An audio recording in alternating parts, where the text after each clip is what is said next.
Welcome back to Gold Derby. I'm Christopher Rosen. I'm so pleased to be joined by Lily Gladstone, Best Actress winner at the New York Film Critics Circle and the National Board of Review, a Best Actress nominee at the Golden Globes just on Monday. We're recording this on a Tuesday. Mhm.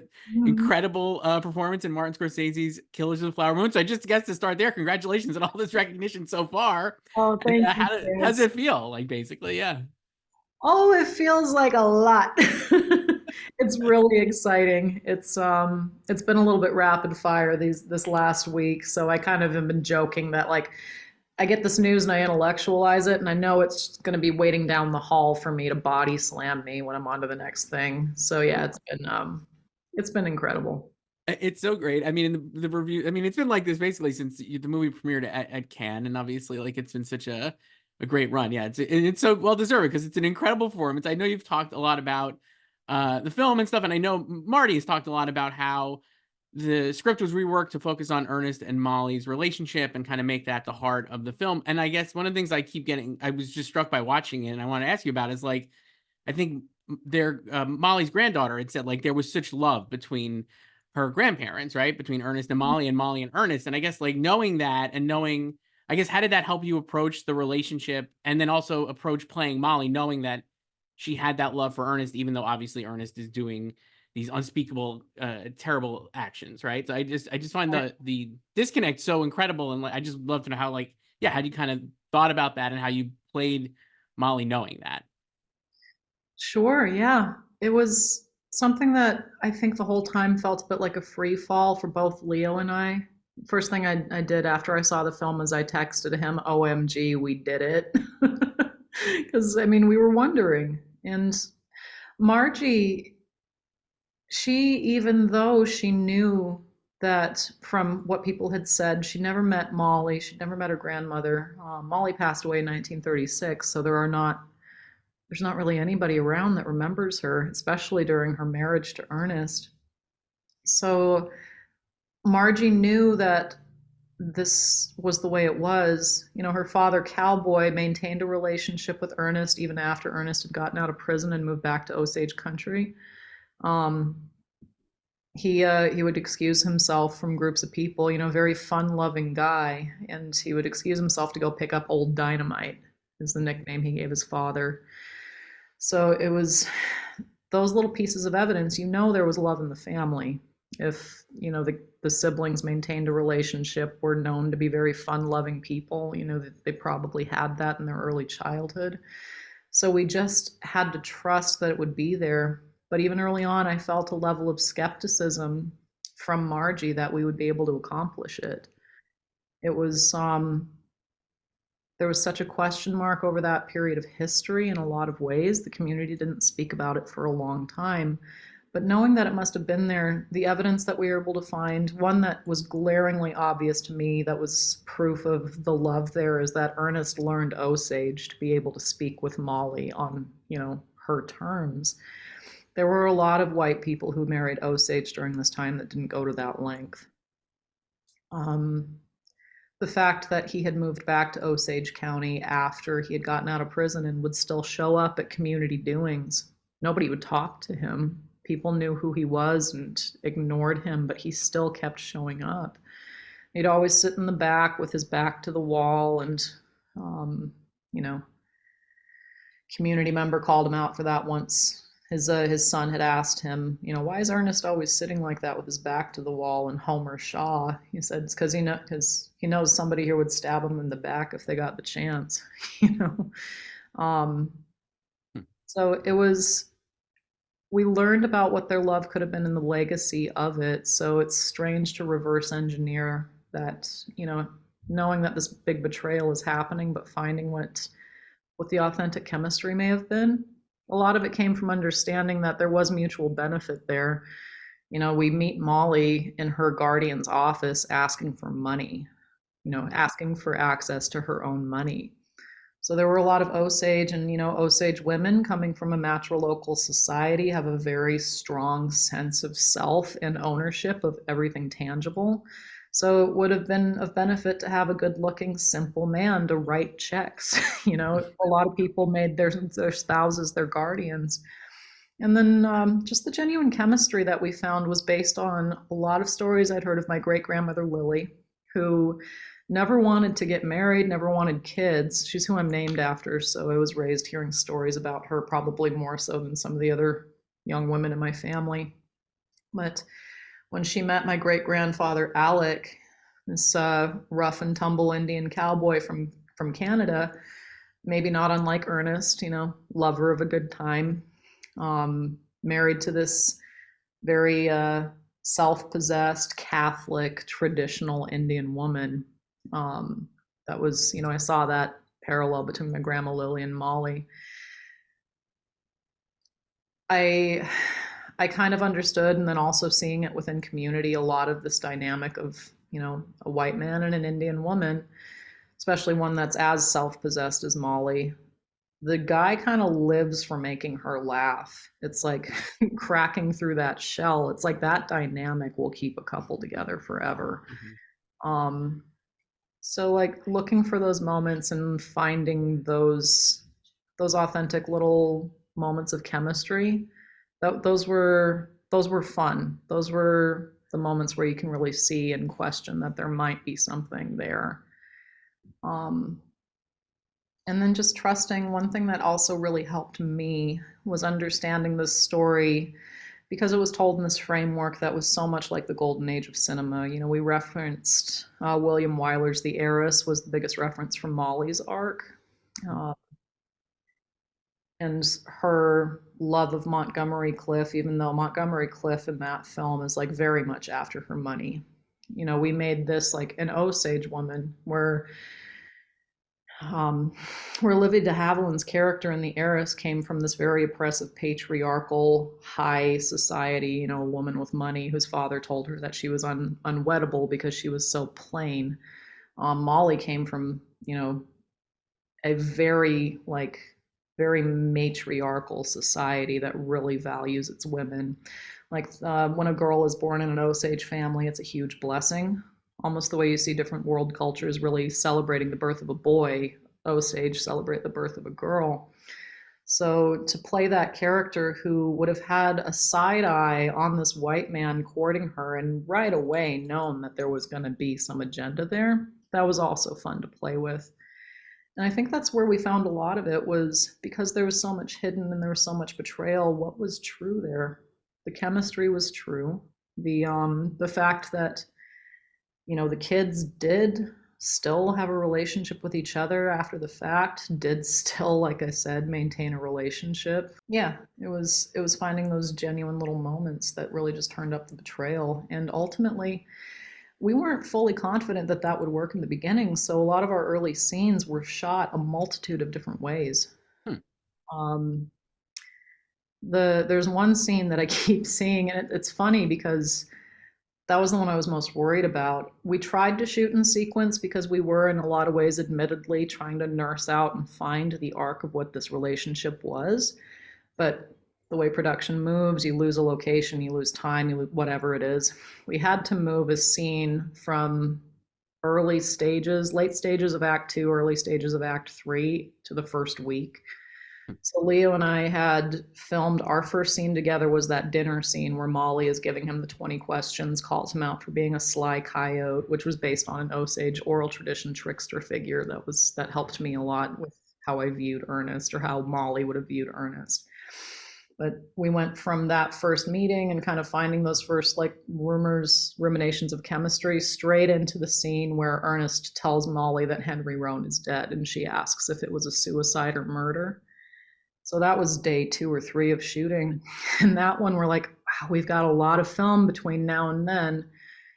We shot that scene. We didn't change the dialogue, but we changed the intention and shot it about 7 different ways, 7 different levels of verbal abuse coming from Ernest toward Molly, of complicity on Ernest's part, of real combative almost. There was a scene we did that where it was every single phrase was or line was very passive aggressive, suspicious, different levels of suspicion in Molly. And each scene we found oddly worked, but ultimately the one that kept working And go figure, it was in the first couple of takes. The one that ended up in the film is the one where there is this complicated dynamic that was very rooted in love. And it just kept happening. And, a lot of it, footage as it would reach Thelma, because Thelma is such a heavy hand in Marty making a film. She's not just receiving it all at the end and piecing together. They're in constant conversation during the making of the film. I didn't meet her until after we wrapped, but it very much felt like she was on set with us because her notes drove so many of the choices we made. And the constant feedback we were getting from her was what's actually working is when there's genuine love there, which I think was just a testament to the power of film and this media. So much of these impossible things that you can't really intellectualize. You can sure read about it factually in a book, but you can't imagine it until you just see the chemistry of two people together. You understand the given circumstances. You greet this period of history where, and one thing that also helped a lot that was referenced a lot, if not super explicitly. Of course, the book is Killers of the Flower Moon. Of course, that's the source material, but we also optioned A Pipe for February by Charles Redcorn, which is a novel written from the Osage perspective during the Reign of Terror.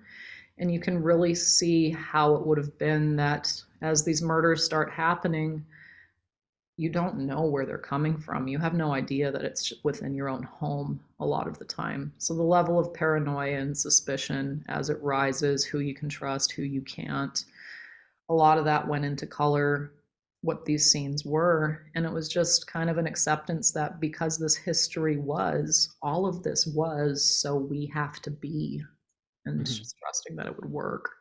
Yeah, it's amazing. I love hearing you talk about it. That what you were just saying there, the paranoia reminds me of the scene where Molly is by the train station and you have that voiceover. You're like, the evil crowd's my heart, I think, right? And then like I ought to kill these white men who kill my family. It's such an incredible moment, and I feel like so much of your performance is doing like where Molly, like you were saying before, like Molly can't really speak her mind, right? Or is not, not given the opportunity to. So you have to like have so much going on unspoken, and I just find the way you like it's just the fact it's an incredible performance, I guess. Like I was just like blown away watching you do this because I'm like, you have to communicate so much without being able to say what you actually want to say, right? Like that Molly can't say actually what she would say. And it's just really remarkable stuff the way you're able to capture that, right? I mean, it's like really Thank great. you for saying that because I feel like that's maybe the scene that demonstrates how unsafe people were. Hmm. You know, it's the line that Yancey Redcorn, whose father is the one who wrote A Pipe for February. Yancey plays Chief Bonacastle, and he's the one in the scene where they're talking to Jesse Plemons' character, Tom White, for the first time, saying, I fought in the Boxer Rebellion and I saw my enemy and I killed him, but we can't see our enemy here. It's like that moment, and really Molly's proximity in the middle of all of this as her family's dropping off. If there's any seeds of doubt that it's coming from, the calls coming from inside the house, it just it's uprooted immediately. And Hmm. a lot of that, just where could she turn? The terror of it being so close was almost unfathomable. And by the time in the story we reach where it would become more clear, and also just the way that it was orchestrated, there's suspicion, in the scene where we hire the private investigator, there's suspicion for a minute that it could be Byron, but they looked into Byron. They found evidence that it couldn't have been Byron. So there goes that. And then you're blaming yourself for suspecting your brother-in-law. That's what was so insidious about all of this. So by the time that it's narrowing, the suspects are narrowing, Molly's incapacitated by this poisoning that's happening to her, while she's also getting, and one of truly, historically, one of the first 5 people on this planet who received insulin. Um, no idea what that's actually doing to her, so it could be anything. Right. And speaking with the family after the fact, they've had a century to piece this together, and there were a number of different things. Poisoning was a very common way of killing Osage during the Reign of Terror. the family has pretty much surmised that Molly was being given a cocktail of arsenic and morphine in with her insulin. So I was playing with the neurological and circulatory, not circulatory, the central nervous system damage that was being done to Molly's system with this arsenic poisoning. Um, just losing the capacity to hold things, like random spasms, like the constant sickness, and then really just the undoing of your ability to reason and piece anything together. So that whole period of time, she's in a very subconscious state while also being given one of the most highly addictive drugs on this planet, the only thing that was making her feel better. She had no awareness that she had this morphine dependency, which makes you swing every which way, sometimes absolute serenity, sometimes just skin crawling discomfort, like terror, mania. And without knowing what this medicine was, this is also coming out of a period of time where Osage in the beginning, like you see the burying of the pipes, you see the laying down of this way of life for a new way. It's you talk to Osage now who say that whole period of time burying the pipes, burying a number of these bundles was a way of keeping it with the ancestors. It's like that was theirs. That was of use to them.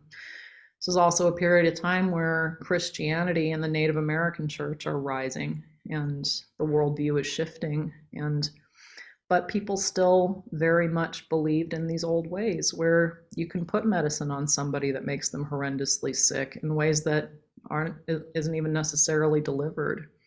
This is also coming out of a period of time Osage had been relocated, which was tremendously traumatic to a whole generation, which would have been Molly's parents' generation. So she's inherited that trauma from her mother's generation. She herself and her sisters, Henry Roan, were the first wave that went to boarding school, which was in a lot of ways a very abusive system, especially to that first generation. This is like a very traumatized people. So it's like metabolizing these horrible things and, articulating what's going on. It's impossible to know where exactly they're all coming from, where these sicknesses are coming from. But one thing that I found beyond the genuine chemistry and love that Molly started out having for Ernest, at some point that transfers into a literal physical addiction she didn't know she had. Because if she didn't know she was being given morphine, all she knows is every time she sees Ernest, suddenly everything feels okay for a minute. So that was also something I played with as the poison left her body. It is written about how quickly Molly rebounded because the insulin was also doing its job. It was making her stronger in a way. But when she got her capacity back, you read these old court documents and you can see that she's put it together. Her answers are very short, yes or no. Her cross-examination feels, in a way, very self-preservational, but also protective of Ernest because she doesn't have all the information yet. But once it's spelled out for her basically in cross-examination, her only statement was she doesn't want any harm to befall her husband, but she wants the truth to come out. And if he's guilty, yes, she wants him to go to prison. So and then you get and that I feel like what you're saying there too, just the last scene between Ernest and Molly and behind the court, I love, like, that is just an all-time scene. I feel like for you and for Leo, it's so good, and it's just like well such a great written. button. Like, it's so good. Thank you. I was just doing backflips when I read that scene because I was like, this has all the layers. I can put it all in this one scene. And we did want to reference this moment in The Heiress, William Wyler's The Heiress, where Olivia de Havilland is about ready to open the door, maybe to Montgomery Clift. The audience, right up until the end, believes that her love for him will cause her to open the door and let him back into her life, but instead she locks it and goes up the stairs. So that was that last moment, what we wanted to suspend. We wanted to recreate that suspense. I always knew she was going to lock the door. I always knew Molly was going to get up and leave. But then also, maybe one of the things that bonded Marty and I early on was this sense of Molly being a very devoutly Catholic woman and the nature of there's nowhere else for Ernest to go. she's worked it out in her head. She just needed the confirmation of how complicit he was in the murder of her family. She already knew that he had been poisoning her. She put that together immediately. But then you still need the truth. You still also harbor love for somebody you share a family and children with. That doesn't just magically, automatically go away. So that last, most loving moment I think she could give him was a chance to just truly absolve himself, to confess his great sin, and he doesn't do it. Mhm. I've like the audience has different interpretations. I know how Molly felt in that moment, and one thing I love about that scene so much that it's still, we shot it a number of different ways too. Mhm. I'm so glad the take that survived was once again in the beginning Molly calling out Ernest as Shomikasi, this coyote, this trickster figure. Trickster figures, especially in Indian country and Blackfoot, we have our own version of it. It's not coyote, but our word for trickster is also like the root word of our word for white man, partly because of this dualistic nature and relationship you have. Can be friend, can be foe, is tricky. Ultimately, trickster figures are very self-serving. Shomikasi, coyote stories, the one that I was told by my language teacher that inspired the whole analogy of Ernest as coyote was Coyote's very self-serving, hedonistic, pleasure-seeking, always getting into trouble, is basically the fop of a trickster figure, because Osage have many, some are more sinister, but Coyote's the funny one. So that made Ernest feel not threatening. If Molly right away, it's like, oh, I see what you're doing. You're after money. I got your number. This is kind of fun. This is kind of a sexy little dynamic.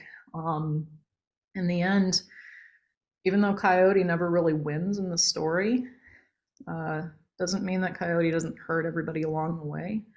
And Molly then became also a figure in a trickster story, part of that cautionary tale. And then, like I said, that dual trickster nature that Leo embodied so perfectly with this character. And what is so lovely about the way Marty shot it, the complicity that Ernest held while also maintaining and trying to maintain both sides of himself, is something that we are all very capable of. It's one reason why trickster stories are cautionary tales, is because we're all capable of being that trickster in some way.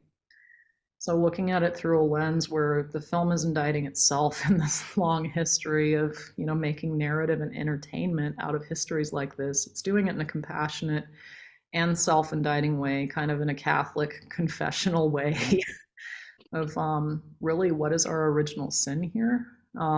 We are fallible men. We're all fallible humans. Um, so yeah, Molly in that moment in the very end when we went with the take, she calls him out for being a trickster figure again.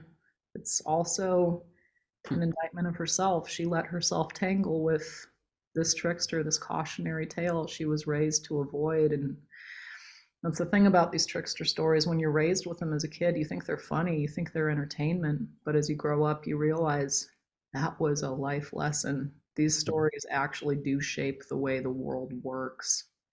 And they're sacred in that way. They're really important.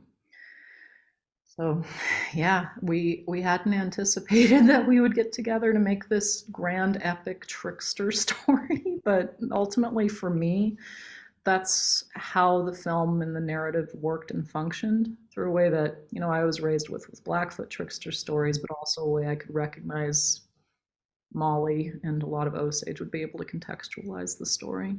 Yeah.